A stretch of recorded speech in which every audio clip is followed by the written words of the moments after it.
Hi, it's Mark from Top Local. We're here with Bernie Pawlik, Pawlik Automotive in Vancouver, Vancouver's best auto service experience. 22-time winners of Best Auto Repair in Vancouver as voted by their customers.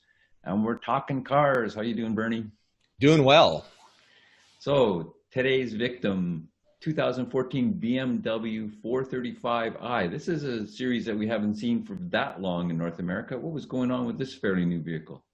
Yeah, so this vehicle came to our shop with a very rough running engine, would barely run, number warning lights on, and definitely needed some help.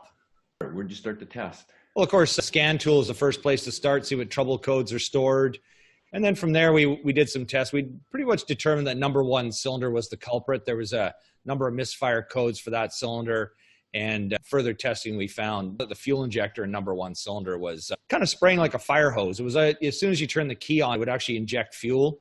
It's electronically controlled. Whatever controls that hold the injector shut were basically not functioning. So it was just dumping a lot of fuel into the engine. And we figured need a replacement. The number one fuel injector was the culprit. So what kind of injection system is this? This is a direct injection system. So the fuel is injected directly into the cylinder as opposed to a port injection system where the fuel is injected into the intake manifold right above the intake valve. This is pretty common. I mean, BMW has been using this for a while, at least since probably 2010, 2011. A lot of other manufacturers use it. It works really well. Of course, creates some of its own unique issues, but yeah. So this is a system that originated in diesels, if I've got that right. Why would they move to this kind of a system? Yeah, you're exactly right. Direct injection is used in diesels.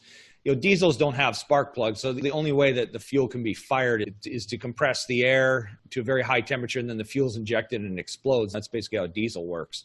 With gasoline, of course, for many years they didn't do that. Take carburetors, for instance, the fuel just got sucked into the cylinder, got compressed with the air, there's a bit of heat developed, and then the spark plug fires, and boom, the cylinder goes down. So now with direct injection, they found there's a lot of benefit to it. There's way more precise fuel control.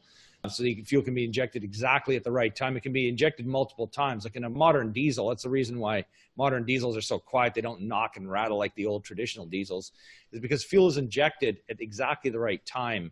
And it can be injected multiple times. Some diesels actually will inject, I believe, 7 times during a combustion event. It'll start injecting on the way up and on the way down, and as the piston's moving up and down. So with gasoline, to be honest, I don't know if gasoline does the same type of thing, but there's no reason why they wouldn't do that. With the direct injection, they certainly have the capability and control to do that.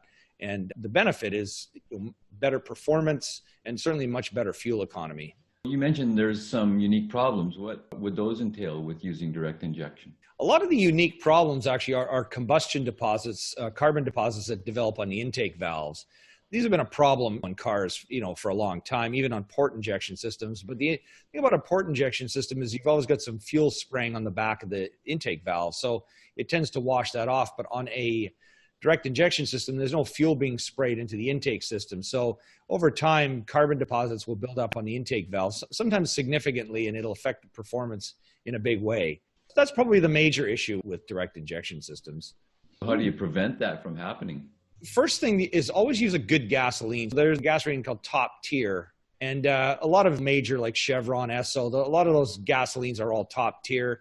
Just look around wherever you buy gas, just make sure it has that top tier rating. That has the best additive packages. You don't have to use premium if the car doesn't require it. Just use whatever. If it's a top tier fuel, that tends to work really well.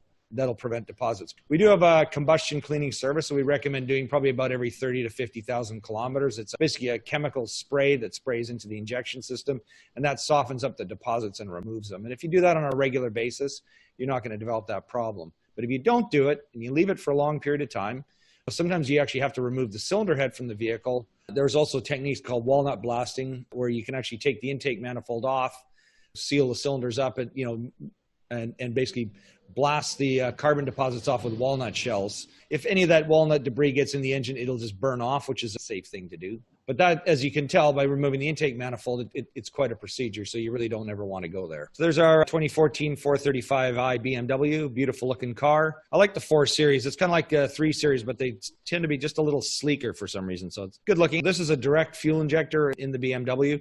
This is the pintle. This sits right in the cylinder here, so it's exposed to a lot of heat, very high heat, very high combustion pressures. There's a seal on the end here that prevents combustion pressure from leaking out. The fuel line hooks up here. There's an electrical connector up here. All the magic kind of happens in this area of the injector here. I mean, it's amazing how we're talking like literally microseconds of opening times and sprays. It's a pretty amazing device. And there's a top view of the engine. So these are our different cylinders. There's number 1, number 6. Looks rather like a diesel when you look at it. It's basically got a high pressure common rail.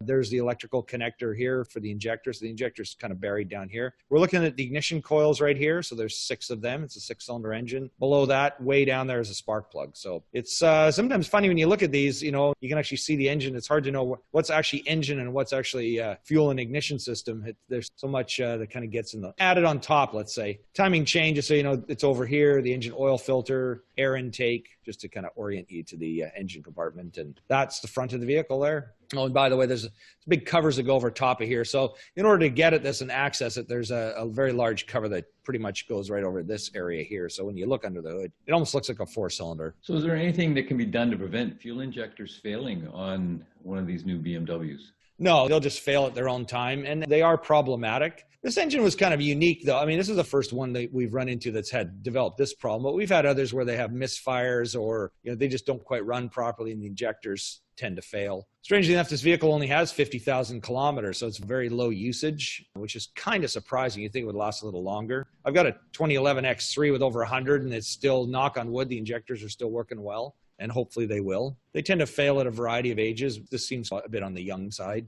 Did you have to replace all the injectors or just the number 1 cylinder? Well, in this case, we only replaced number 1, and I strongly suggested to the owner, let's do all 6, because if one fails, chances are the other ones are going to fail. You never know. I mean, tomorrow or 6 months, you never know when the next one's going to fail. So the recommendation is to replace all the injectors, and it kind of gives the engine a fresh start. But in this case, we just replaced the one. That's what he wanted to do. And that's what we did. We had recommended doing the spark plugs as well, but he just kind of opted to do the fuel injector because we knew that was the bad thing. I'm going to share another photo. After we changed the injector, of course, we started the engine up and it had been running really badly. Exhaust was smoking, a lot of issues. We fired the engine up, we were warming it up, and this is the kind of smoke that was coming out of the exhaust for a little while. What had happened, of course, with the injector dumping so much fuel into the engine, it basically, just flooded the exhaust system with a mixture of oil and extra fuel. So these are some of the things that can happen after a catastrophic injector failure like this. The exhaust is a little smoky. Oh, do we do something wrong or did something happen? It's just a matter of time for things to burn out of the system when you end up getting too much fuel like that. After that burned out that stuff, how did it run after all the repairs? The car ran great, a lot of power, ran really well. So we delivered it to the customer. We got a phone call the next morning. The car's running like crap,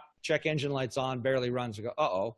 I brought it back in and number 6 injector had failed for exactly the same thing. I find it kind of ironic because it literally, when it left the shop, it was beautiful. So this is why we recommend, when we say change all 6, there's a good reason to do it. So after going through a very long ordeal, again, re-diagnosing it, we also changed the oil because the oil had got pretty contaminated by now with 2 fuel injectors leaking too much gasoline. The oil was starting to get contaminated. So we changed the oil, changed number 6 injector and all the spark plugs. And the misfire count was very minimal. We changed number 6 injector. Car's been gone a week. Haven't heard back.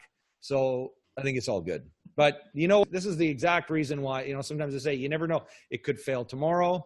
It could fail in a year. And this is one of those cases where it failed tomorrow. And by the way, it actually, even though it costs you more money to do the job, all 6 first time, it's more money, but it's actually cheaper per injector to replace it like that, because every time you go in, there's extra labor to remove all the other fuel rails and bits and pieces. So there's the story, but now it's running well so far, but there's 4 more injectors that could fail any day.